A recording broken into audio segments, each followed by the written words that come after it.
These are the headlines that we're following at this hour. This morning, South Korea launched its second military reconnaissance satellite from the U.S. state of Florida and successfully put it into orbit. This comes as North Korea also plans to ramp up its spying activities. With only 2 days left until the general election in South Korea, rival parties stretch their final campaign efforts to win over more voters. We take a look at how each party views last week's record-high early voting turnout. In Cairo, the Gaza truce talks are proceeding with all parties agreeing on basic terms. This comes a day after Israel pulled back its troops from southern Gaza.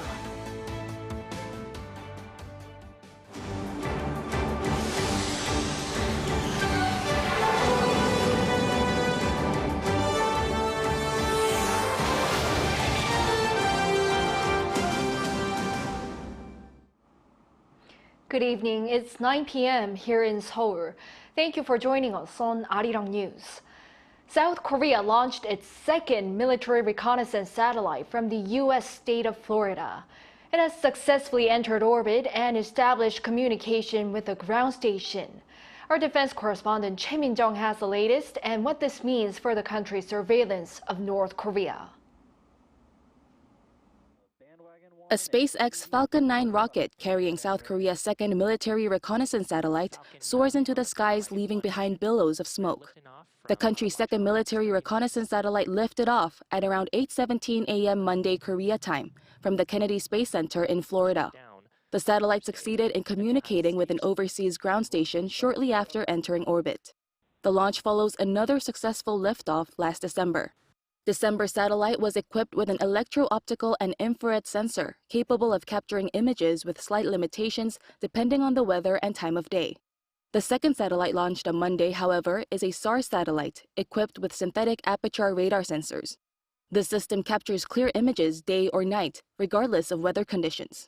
It also checks in on the Korean peninsula twice as many times a day. The launches are part of the military's 425 mission. The goal is to have 5 satellites in orbit by 2025 to boost surveillance of the Korean peninsula amid North Korea's evolving nuclear and missile threats. When all 5 operate together, the military is expected to have coverage at about 2-hour intervals. Monday's launch comes as North Korea also ramps up its spying activities. The North launched its first spy satellite last November and aims to launch 3 more this year. Observing Monday's launch at the Defense Ministry, Seoul's Defense Minister Shin Won-sik said the regime's next launch will likely take place soon. North Korea appears to be making some additional improvements. If the current technical enhancements are made smoothly without significant difficulties, the launch could take place around mid-April. If such enhancements take more time, the launch could take place in late April. Despite the regime's ongoing efforts, the minister showed confidence that South Korea's military space technology is far more advanced than the North's. The chief of the Defense Acquisition Program Administration, Seok Jong-gon, added that the agency will continue to enhance the South's surveillance capabilities against Pyongyang. In the future, when additional satellites under the 425 mission and ultra-small satellites are launched, the entire North Korean region will be monitored dozens of times a day, allowing the military to deter provocations and immediately respond in case of emergency. The Defense Ministry is seeking to launch 50 to 60 small and ultra-small reconnaissance satellites by 2030 to shorten the surveillance intervals to around 30 minutes. Choi Min-jung, Arirang News. Japanese Prime Minister Fumio Kishida says his government is making high-level approaches to North Korea for talks with Kim Jong-un as he looks to resolve issues such as the abduction of Japanese citizens by the North. But Pyongyang had earlier dismissed any possibility of a meeting. Our Bae Eun-ji explains more. Japanese Prime Minister Fumio Kishida has reiterated his determination to secure a meeting with North Korean leader Kim Jong-un. During an interview with CNN on Sunday, ahead of his summit with U.S. President Joe Biden, Kishida said his government is making high-level approaches to hold a Tokyo-Pyongyang summit. He added the purpose of promoting the meeting is to address unresolved issues and promote stable relations. apparently referring to the abduction of Japanese citizens in the 1970s and 80s, as well as the North's nuclear and missile development. The Japanese leader also said his government is monitoring military cooperation between North Korea and Russia and called joint military drills between China and Russia concerning with respect to international order and stability. For the past few weeks, Kishida has repeatedly said he wishes to push for a summit to resolve the abduction issue, which has been a main obstacle in Japan's relations with North Korea. As I've said before, to solve the abduction problem and other North Korean issues, a summit is crucial. I have been working directly on this with North Korea through various channels. But late last month, North Korean leader Kim Jong-un's powerful sister, Kim Yo-jong, suddenly said the regime would not pursue a summit and that it would reject any contact and negotiations with Japan, accusing Japan of being stuck in the past by continuing to raise the issue of Japanese abductees.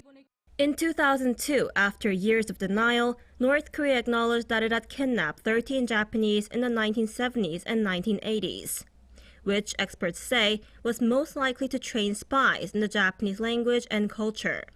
The regime apologized and allowed 5 of them to return to Japan that year, but said the others had died. But Japan says there were at least 17 Japanese citizens abducted and continues to claim that Pyongyang has yet to provide any acceptable explanation. It has been demanding North Korea immediately return all the remaining abductees, with many elderly relatives saying they're running out of time to see their loved ones.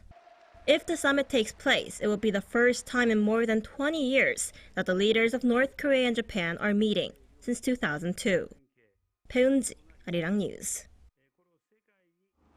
With 6 months into the conflict between Israel and Hamas, talks in Cairo seeking a truce in Gaza have reportedly made significant progress. This came a day after Israel withdrew its forces in southern Gaza. Our Kim Jong-sil has more. The truce talks on Gaza are making progress in Cairo, and all parties have agreed on basic points. Reuters reported on Monday, quoting Egyptian state-run news outlet Al-Qahera. The talks in Egypt are aimed at landing a truce deal between Israel and Hamas 6 months into their conflict. According to Al-Qahera, the delegation from Hamas, the Islamist movement that controls Gaza, and Qatari officials acting as mediators will return to Cairo within 2 days to agree on the terms of a final agreement.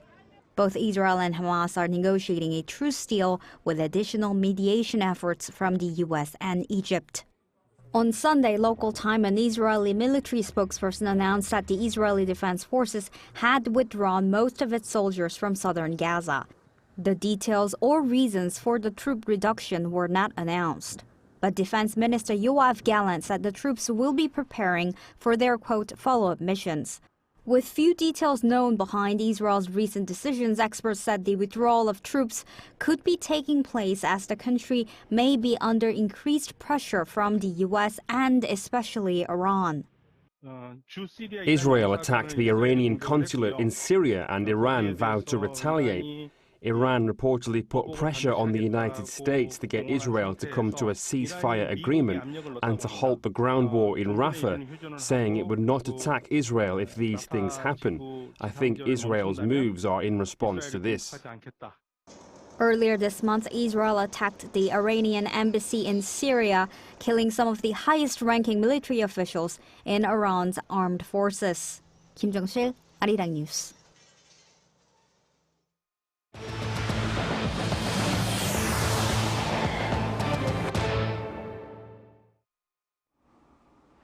We've entered the final countdown for this Wednesday's election day, which will decide who gets to be part of the 22nd National Assembly of South Korea. With less than 48 hours remaining, our National Assembly correspondent Lee Si-hoo updates us on candidates' final campaign efforts. With the April 10th election day just around the corner, South Korea's capital region is heating up with competition. On Monday, just 2 days before final voting for the nation's 22nd general election, leaders across camps are focusing their campaign efforts in Seoul and the surrounding Gyeonggi-do province. The ruling People Power Party's interim leader Han Dong-un visited key cities in Gyeonggi-do province to support running candidates.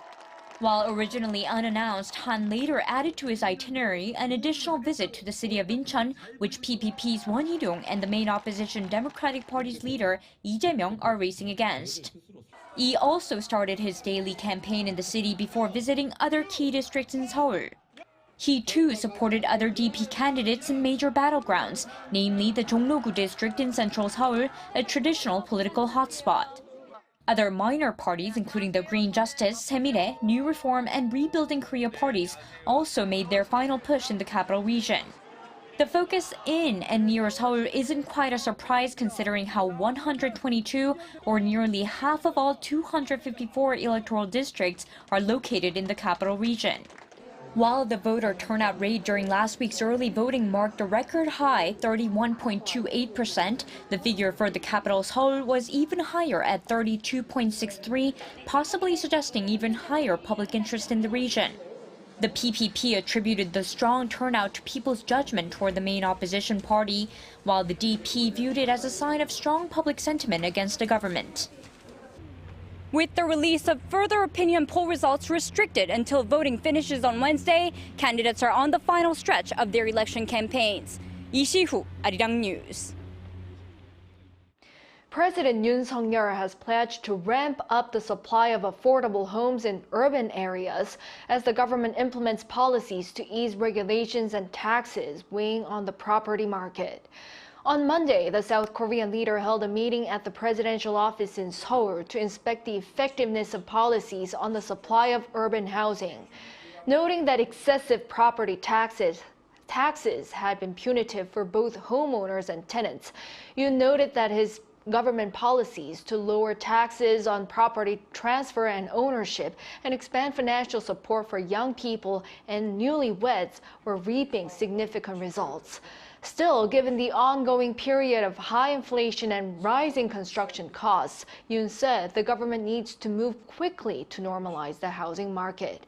He pledged the government would speed up projects for redevelopment and reconstruction in order to supply homes that people want.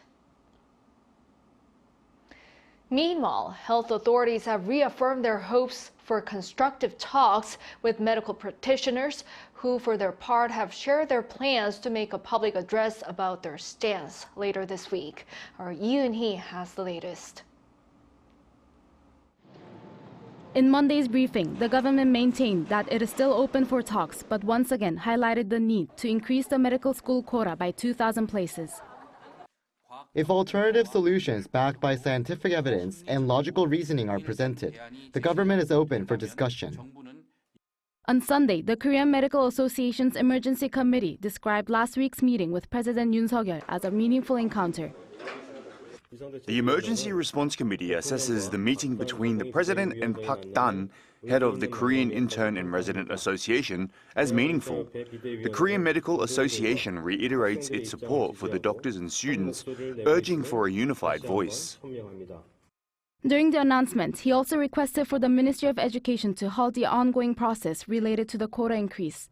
He also said the Korean Medical Association, professors, trainee doctors, and medical students will speak with a collective voice from now on and will be holding a joint press conference within this week. Meanwhile, some universities have decided to resume classes that had been postponed due to medical students' applications for leave of absence and refusal to attend classes. Gyeongbuk National University and Jeonbuk National University will resume classes starting from Monday, while Catholic University and Jeonnam National University will resume classes on the 15th. Based on the regulation that requires at least 30 weeks of lectures annually, the university said they could not delay the academic schedule any farther. Lee Eun-hee, Arirang News. The presidential office says that despite reports to the contrary, it has never reviewed a proposal by doctors to postpone the increase in the medical student enrollment quota by 1 year, adding that it has no plans to do so.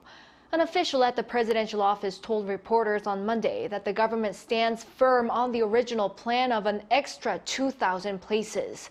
However, it is open to talks about the exact number if the medical community comes up with a scientific and rational proposal. The government pledged to invest in the country's so-called root industry, which are businesses that utilize processing technologies such as casting, molding, and welding for key manufacturing industries such as automobiles, shipbuilding, and IT. The Trade Ministry announced on Monday action plans to establish a high-tech system for these root industries. The details include investing in human resources, enhancing corporate and innovation capabilities, and establishing the necessary regulations. The government is set to invest 636 billion won, or $470 million, which is nearly a 60% increase compared to last year.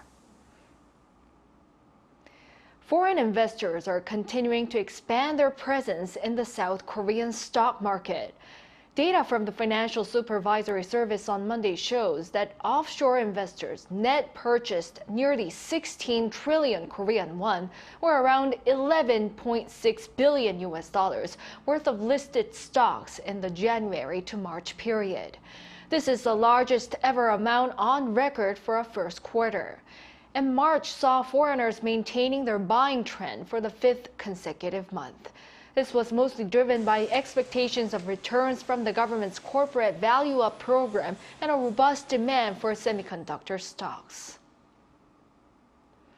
On the cultural front, we're now familiar with the buzz surrounding K-culture and its global impact, often referred to as Hallyu, or the Korean wave phenomenon. And now, one of the world's largest art museums is holding an exhibition entirely dedicated to the history and evolution of Hallyu. Our culture correspondent Song Yoo-jin reports. Hallyu, or the Korean wave, is making a splash in America like never before. The Museum of Fine Arts Boston is hosting the U.S. debut of the exhibition Hallyu, the Korean Wave, back after its first run at London's Victoria and Albert Museum in 2022. Hallyu really, this moment, is a global phenomena. The influence it has on different regions around the world, on different generations of people, it's just really amazing. We have a very significant Korean art already. But it's mostly of the art before the 1900s. I think it's very important to show that, creativity, energy, and innovation. MFA's Hallyu, the Korean Wave, showcases around 250 costumes, props, photos, videos, and artworks on Korean popular culture. The first section, From Rubble to Smartphones, delves into Korea's history over the past century through photos, videos, posters, and archival materials. We think it's very important for people to understand Korea's recent history and how you really came out of there. And this is an incredible story about resilience and innovation. Next, visitors explore the present K-culture with outfits worn by K-pop groups aespa and 80s. There are the iconic pink and green suits from the Netflix hit Squid Game and a recreation of the bathroom set from the Oscar-winning film Parasite. Wrapping up the experience is a dance challenge, inviting visitors to try K-pop's synchronized moves. But what distinguishes MFA's Hallyu, the Korean Wave, is its blend of past and present. Korean-American artist Julia Kwon's work showcasing patchwork textiles resembling bojagi, a traditional Korean object wrapping cloth, is an example. My textile work that draws attention to the rise of anti-Asian hate during the COVID-19 pandemic is currently on display in Hallyu. I integrate patterns from contemporary socio-political events into the bojagi design to question people's preconceptions on authenticity and otherness. My work considers what it means to form an Asian feminine identity today within the context of globalism, cultural hybridity, intersectionality. Hallyu, the Korean Wave, runs until July 28th at the MFA's Anne and Graham Gunn Gallery before heading to the Asian Art Museum in San Francisco. Song Yoo-jin, Arirang News.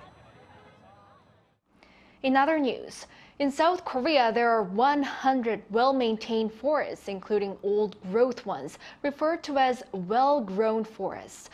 The Korea Forest Service is working on utilizing these as resources for forest ecotourism to revive local economies. Our Chung Eun-ju explains. This is a birch tree forest located in Wondaeri, Injegun, Gangwon-do Province. Facing severe damage from pine needle gall midges, the villagers chose to plant and nurture white birch trees, which grow quickly for over 50 years. Now it has transformed into a representative winter tourism resource, attracting 300,000 visitors annually and serves as a solid support for the local economy. Rural areas are aging, right? I believe the birch forests are playing a role in shifting the economic base from agriculture to a new industry. The top 100 luxury forests were selected by gathering public opinion from 2017 to 2023 among national, private, and locally managed forests. The list includes 29 forests created through afforestation and forest cultivation, such as the Hinoki cypress forest in Gochangub, Jeollabuk-do Province, and the Korean pine forests in Yangpyeong-gun, Gyeonggi-do Province. There are also 45 forests suitable for leisure activities, such as the white birch forest in Injegun, Gangwon-do Province, and the healing forest in Seogwipo, Jeju Island. 26 forests with valuable conservation needs are on the list as well, such as Gombaeryong in Injegun, Gangwon-do Province, and Gwangnung Forest in Pocheon, Gyeonggi-do Province. Projects are underway to revive endangered areas using forests. The project aims to develop forest ecology programs centered around luxury forests and utilize them as tourism resources.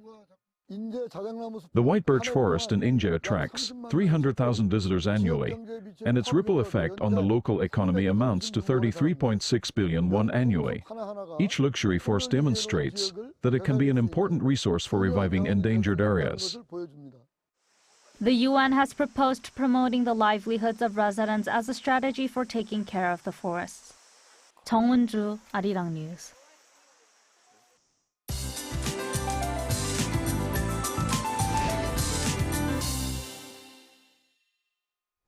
Warm spring weather continued throughout the day, which was perfect for outdoor activities.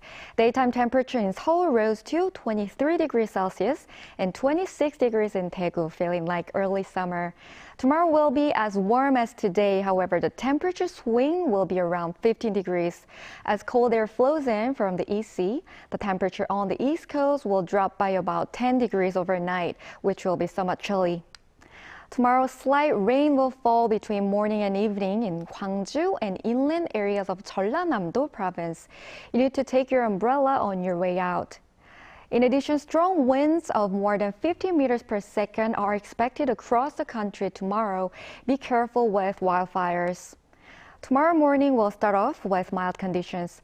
Seoul, Daejeon, Daegu 10 degrees, Busan and Jeju 12 degrees. Daily highs will move up to 19 in Seoul and Jeju, Daegu 18 degrees Celsius. Clear and warm spring weather will continue for a while. That's all for Korea. Here are the weather conditions around the world.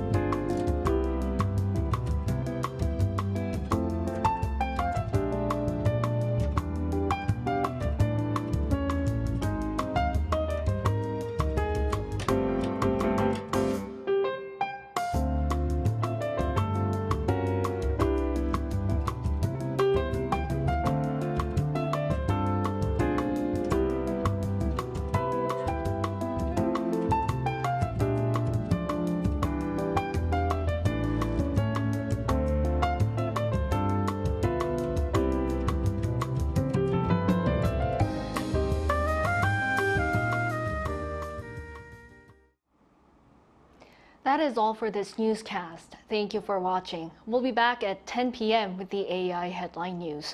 Hope everyone has a good start to the week.